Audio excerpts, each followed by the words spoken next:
Selamat pagi, Miss. Saya Rezo Bagaskara, kelas 10 Tata Boga B. Hukum-hukum dasar kimia. A. Hukum Lavoisier.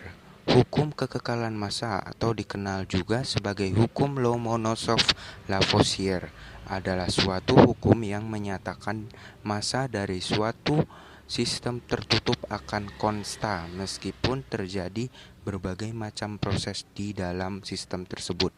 Sistem tertutup massa zat sebelum dan sesudah reaksi adalah sama, tetap atau konstan. Hukum kekekalan massa diformulasikan oleh Anthony Lavoisier pada tahun 1789 dan ia sering disebut sebagai bapak kimia modern. B. Hukum Proust. Hukum perbandingan tetap atau yang sering disebut dengan hukum Proust adalah hukum yang menyatakan bahwa seluruh senyawa terdiri dari perbandingan massa unsur pembentuk yang selalu sama atau konstan.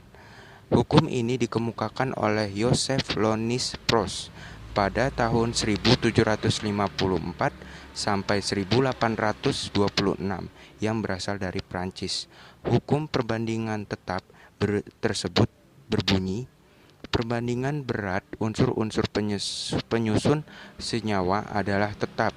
Eksperimen yang dilakukan Proust adalah reaksi antara unsur hidrogen dan oksigen sehingga terbentuk air atau H2O. C. Hukum Dalton.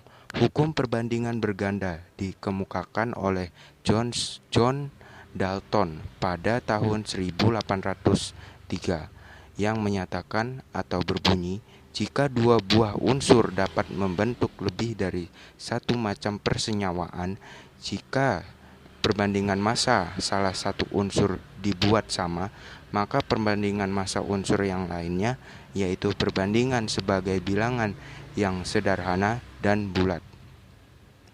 D. Hukum Gay-Lussac. Hukum Gay-Lussac dapat merujuk kepada salah satu dari dua hukum kimia yang dikemukakan oleh kimiawan Prancis, yaitu Joseph Louis Gay-Lussac. Keduanya berhubungan dengan sifat-sifat gas.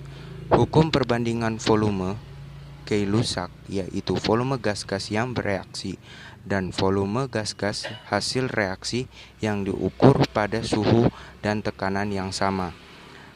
Perbandingan sebagai bilangan bulat dan sederhana. Terima kasih, Miss.